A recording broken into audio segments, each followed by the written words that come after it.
一口气看完2024最新末日惊悚剧《永眠边缘》，一种一睡觉就会死亡的病毒在全世界快速蔓延，幸存者只能干瞪眼。深夜派对上，两人因为锁着吵架时不小心碰到了坐在沙发上的朋友，对方因为失去了支撑力直接倒在了地上，其他的同伴发现倒地的人竟然半天没有反应后，大夫见状立刻上前查看，却发现对方已经停止了呼吸，他连忙上手做起了心脏复苏，并催促着朋友们报警求助。可奇怪的是，警察局那边始终无人接听，酒肉朋友见出了人命，立刻找借口逃离了现场。大夫只能跑进屋里找其他人帮忙，却发现一对情侣竟然安静地躺在床上，同样停止了呼吸。大夫以为是有毒气体入侵，连忙捂着口鼻来到马特身边，告知了他3个朋友停止了呼吸，可能是某种气体泄露导致的，连人继续待在房子内也很有可能遇难。于是在大夫的提议下，马特只能认命的帮忙将3具尸体抬到车上。连人驱车前往了医院，请求医生请救朋友时，却惊恐地发现医院中的医护人员忙得不可开交，走廊上的尸体随处可见。护士琳达和同志听到有3人已经停止了呼吸后，立刻来到了车边查看情况，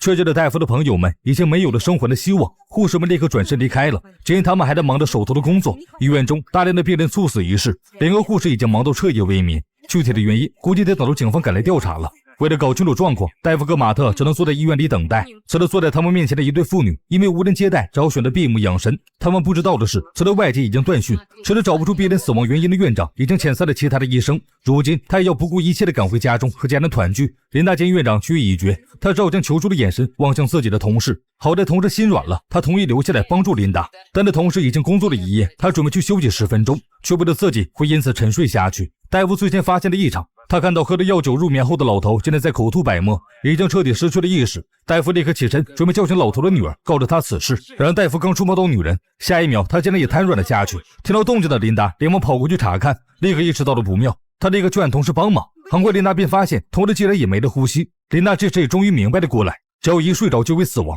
再加上迟迟无法与警方取得联系，琳达立刻决定走至医院寻求救援。高马特和戴夫开车赶来的，与这3人一同踏上了探索之旅。途中琳达突然要求停车，等待车子停下，马特和戴夫才发现整个小镇都安静的可怕。琳达甚至朝空中开了一枪，也没有人现身，很显然小镇上没有幸存者。为了进一步验证，3人下车进行查看，果然发现居民们都在睡梦中去世了。琳达凭借着自己的经验推断，可能是某种由睡眠引发的病毒正在人群中泛滥。如今他们能做的便是制止更多的人陷入睡眠，毕竟现在时候还早，肯定还有一部分夜间工作者尚未入睡。琳达想要提醒其他幸存者保持清醒时，马特突然想起来可以通过广播传递消息。然而等3人再次出发时，车子却不给力的冒烟了。戴夫突然在此时想起了女友，他疯狂地拨打了对方的电话。女友凯蒂误以为是自己刚提了分手后，戴夫还想要死缠烂打，于是便不耐烦地接了电话，表示自己刚通宵完准备睡觉。所以凯蒂根本不给戴夫解释的机会，直接挂断了电话。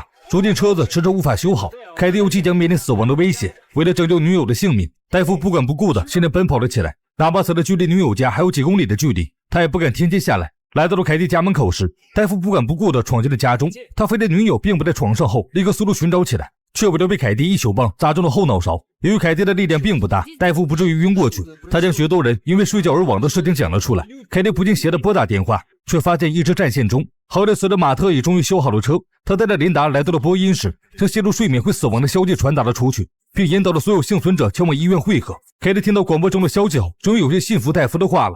可尴尬的是，刚刚凯蒂因为睡不着觉吃了2粒安眠药，好在间隔时间很短，凯蒂进行了催吐。戴夫在女友的呕吐物中捞出了2粒药丸后，终于放下了心来。如今戴夫一行人已经41个小时没有闭眼了，他们必须在彻底失去意识前找到解决办法。然而一行人回到医院后，却失望地发现并没有其他幸存者赶来。突然一间病房中传来了哀嚎声，一行人走进病房后，才发现是一个被病痛折磨到根本无法入睡的老太太。老太太询问起自己家人的下落时，一行人却不忍心告诉她残忍的真相，于是他们便让凯蒂陪伴着老太太，防止她睡过去。戴夫和马特也配合着琳达，准备对死者解剖，进行下一步研究。当琳达割开死者的头皮后，突然发现了一个恐怖的事情，已经死亡多时的尸体头部竟然是热的。随着颅骨被锯开一个口子后，死者的脑子中冒出了大量热气。琳达见状，立刻用切割机将颅骨彻底打开。当骨头被转移时，死者血淋淋的脑子中竟然有一个3角形的烙印，这是医学中都无法解释的现象。戴夫看到后，只觉得细思极恐。原来在不久前，凯蒂闹分手的真正原因，这是因为戴夫半夜自残，在自己的胸口画出了一个3角形。由于是无意识的行为，戴夫一时间根本无法想明白其中的关联，他有些崩溃的逃离了病房，独自一人待着沉思时，凯蒂走了过来。终于戴夫对着他坦诚地说出了深埋在内心的秘密，从小戴夫就因为经常做噩梦，因此难以入眠。他的梦中经常会有漂浮在天空中的巨型鲸鱼，地上还有着一群奇怪的石头人，逐渐向他靠近。随着梦境越来越频繁，鲸鱼开始逐渐陨落在地，那群石头人也离戴夫越来越近。好在伴随着年龄增长，戴夫已经摆脱了噩梦，可前段时间噩梦就再次席卷而来。凯蒂这时才意识到，戴夫竟然独自承担了巨大的痛苦。凯蒂正准备安慰他几句时，马特却急匆匆地赶了过来。他告诉两人，琳达秘密地将老太太推到了核磁共振室，并对门进行了反锁。其他三人有些不理解，大声地质问着他的行为。琳达表示自己已经将实情告知了老太太，本就饱受病痛折磨的老太太决定在临死前做一些贡献，于是决定在核磁共振室陷入睡眠，方便琳达观察死亡的过程。琳达反锁门也只是为了避免其他人的打扰。三人意识到老太太是自愿的选择后，便也没有理由继续阻止。琳达通过老太太的牺牲，直观地发现老太太在死前脑组织有明显的波动，这也意味着对方是死于噩梦。 She died during a dream. Maybe the dream killed her. How long did it take for her to die after she went to sleep? About 3 minutes. 3 minutes? Let me sleep for 2.5 minutes, and then wake me up. 戴夫得知老太太是陷入噩梦3分钟后才去世的，于是他便决定以身试险，前睡眠2分半的时间寻求破解之法，顺便去求证一下这类诡异事件是否和自己有关。戴夫有种直觉，他在梦中会找到答案。凯蒂却第一时间否定了他这个危险的想法。琳达就觉得可以冒险一试，否则大家拖到精疲力尽时会一起死去的。毕竟戴夫已经58个小时没睡觉了，为了防止他一睡不醒，琳达准备了特效药剂。许久没有闭眼的戴夫很快陷入了梦魇之中。戴夫一睁眼，发现自己被铁链铐在了草坪上，任凭他如何用力都无法将腿拔出。此时戴夫只觉得口干舌燥，只想喝一口水解渴。不知过了多久，远处终于驶来了一辆汽车，车中下来的人正是戴夫已经去世多年的母亲。他端着一杯水递给了戴夫，然而当戴夫准备一而尽时，却发现浑浊的水中竟然还有一个显眼的三角图案，显然这杯水有问题。但是戴夫却无法抑制口渴的痛苦，于是他决定喝下去。突然曾经多次出现在梦中的石头人直接凭空出现，本陨落的巨鲸也重新腾空而起。这次石头人并没有戴诡异面具，他用力地张开双手后，戴夫眼睁睁看着母亲如同倒退镜头般退回到了车上。随即石头人走到了戴夫面前，告知了他原因。戴夫面前的母亲是一个名为梦魇怪物幻化而成，目的就是为了接近戴夫，并将他在梦中杀害。如今现实中大量死去的人们都是因为在睡梦中遭遇了梦魇的抹杀。石头人则是对抗梦魇的组织，他们在四处寻找着精神力强大的人加入，一起对抗梦魇。可戴夫却一直抗拒加入。在同伴的努力呼唤下，戴夫终于睁开了眼睛。通过琳达得知，距离他入睡刚好过去了2分半，可是任凭大家怎么呼唤，戴夫都没有反应。刚刚急的大家恨不得用肾上腺素扎醒他。等到戴夫的身体缓过来后，他快速地将梦中的事情叙述了出来。最后戴夫特意强调了他们就要去庇护所阿里斯特拉。可是当其他3人听到这个地名后，有一些犹豫。阿里斯特拉岛距离小镇十分遥远，就算乘坐飞机最少也得花费17个小时。如今只有马特学会驾驶飞机的课程，但并没有实践过。更糟糕的是，马特已经60个小时没有休息，根本没有驾驶飞机的状态，他无法保证此次能够安全飞行。但是到如今已经没有了更好的选择，大家只能放手一搏。他们带上用来提神的药物后，便快速开车赶往机场。凯蒂此时已经难掩疲倦，他昏昏欲睡时，戴夫立刻拿出提神药物放在了凯蒂的鼻腔附近，试图刺激他的大脑再次清醒过来，却迟迟不见效。戴夫情急之下只好拿出肾上腺素扎了下去，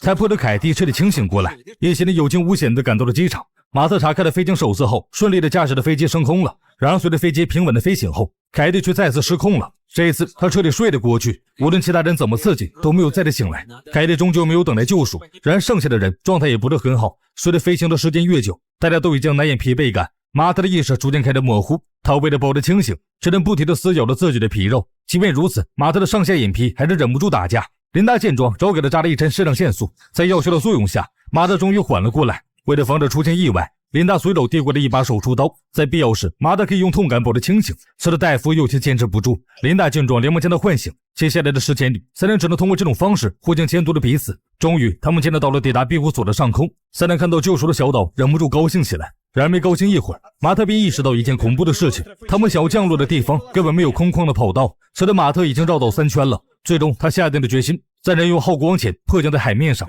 戴夫和琳达得到此事后，只能回到座位上系好安全带。他们在飞机剧烈颠簸中不停地祈祷，好在有惊无险，飞机安全降落在了海面。3人从海水中爬到了岸边，他们缓缓地向前走着，期间每个人都沉浸在梦魇之中。等待他们回过神来，老头满脸笑容地迎接了他们。3人刚从梦魇中醒来，还有些许紧张。老头连忙示意3人放心，这个岛有神力庇护，梦魇影响不到他们。果然如老白所言，这里的人生活得十分安逸。3人这才缓缓放松下来。在老白的引荐下，戴夫终于有机会见到了梦中人，也就是这座岛的岛主。戴夫很快在岛主的解释下明白了事情的始末，原来梦魇早就计划入侵人类世界，从而消灭人类。之前地球上一直有着守护神在暗中保护着人类。戴夫梦中那头漂浮在空中的巨鲸就是守护神的具象化，如今守护神已经被梦魇击败，因此人类世界才开始逐渐沦陷。如今只剩下的这个小岛仅存的最后一丝神力，每当有人冲破阻碍成功抵达小岛后，守护神的神力就会恢复一些。像戴夫这种精神力强大的人出现后，守护神的神力就能恢复得更快一些。